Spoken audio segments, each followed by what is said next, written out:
चलिए फिर इस गहरी और कह सकते हैं अंधेरी कहानी में उतरते हैं। सब कुछ शुरू हुआ कराची की एक तूफानी रात से। हम्म। 25 साल का अजलान शाहराह फैसल पर गाड़ी चला रहा था जब उसे सड़क किनारे एक लड़की भीगती हुई दिखी। मदद के इरादे से उसने गाड़ी रोकी और बस यहीं से सब कुछ बदल गया। उसने उस लड़की को लिफ्ट दी जिसका नाम था जोया, और जोया ने उसे एक एक पुरानी सुनसान गली में एक वीरान से घर के सामने उतारने को कहा। बताया कि वो मकान तो 10 साल से खाली पड़ा है। 10 साल से? ये तो किसी के भी होश उड़ाने के लिए काफी है। और जोया का बर्ताव भी तो बहुत अजीब था। बहुत अजीब। कभी वो अजलान को पहचान लेती, कभी ऐसे बर्ताव करती जैसे उसे जानती ही नहीं। एक बार हाथ मिलाने पर अजलान को उसका हाथ बर्फ की तरह ठंडा लगा। ये सब तो बहुत बड़े रेड फ्लैग्स हैं। बिल्कुल, ये एक क्लासिक मनोवैज्ञानिक पैटर्न है। जब कोई किसी की तरफ बहुत ज्यादा आकर्षित होता है ना, तो वो कंफर्मेशन बायस का शिकार हो जाता है। अच्छा। मतलब वो सिर्फ उन चीजों पर ध्यान देता है जो उसकी सोच से मेल खाती हैं, और बाकी सभी खतरों के संकेतों को वो नजरअंदाज कर देता है। और इसी वजह से उसे मोहब्बत हो गई। परिवार ने एतराज भी किया क्योंकि जोया ने कहा था कि उसके माँ बाप नहीं है और वो अकेली है। पर अजलान की जिद के आगे उन्हें झुकना पड़ा। और तो और, शादी के दिन भी कुछ अजीब हुआ था। हाँ, जैसे ही जोया ने कबूल है कहा, अजलान की अम्मी के हाथ से तस्बीह टूटकर बिखर गई। और सिर्फ इतना ही नहीं, अजलान ने खुद एक पल के लिए देखा कि जोया की आंखें पूरी तरह काली हो गई हैं, जैसे रोशनी निगल रही हों। ये तो बहुत ही सुपरनैचुरल लगता है सुनने में।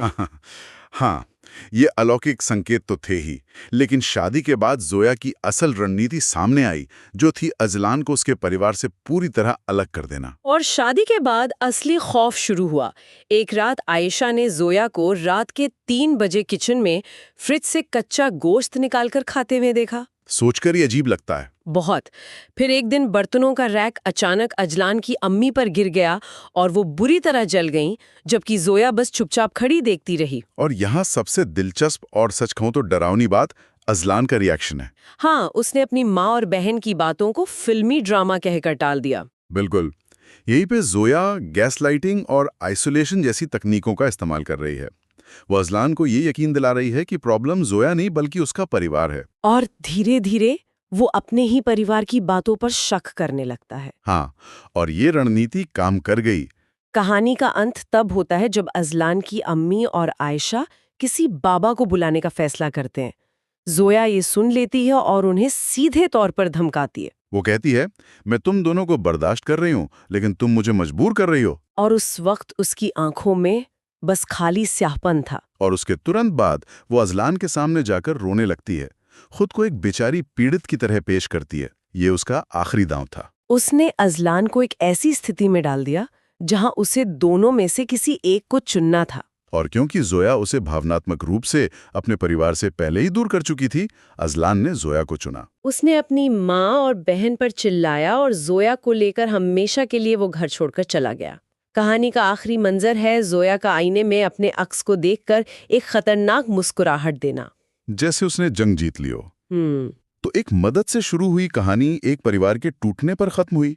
जोया की असलियत चाहे जो भी हो, पर यह कहानी दिखाती है कि कैसे किसी का अंधा विश्वास एक पूरे परिवार की नींव हिला सकता है। बिल्कुल। और ये कहानी एक सवाल छोड़ जाती है, अजलान का उस घर को छोड़ने के बाद क्या हुआ होगा। ये हमें सोचने पर मजबूर करता है कि कभी-कभी सबसे बड़ा खौफ कोई भूत प्रेत नहीं, बल्कि इंसानी रिश्तों में पैदा की गई दरारें होती हैं।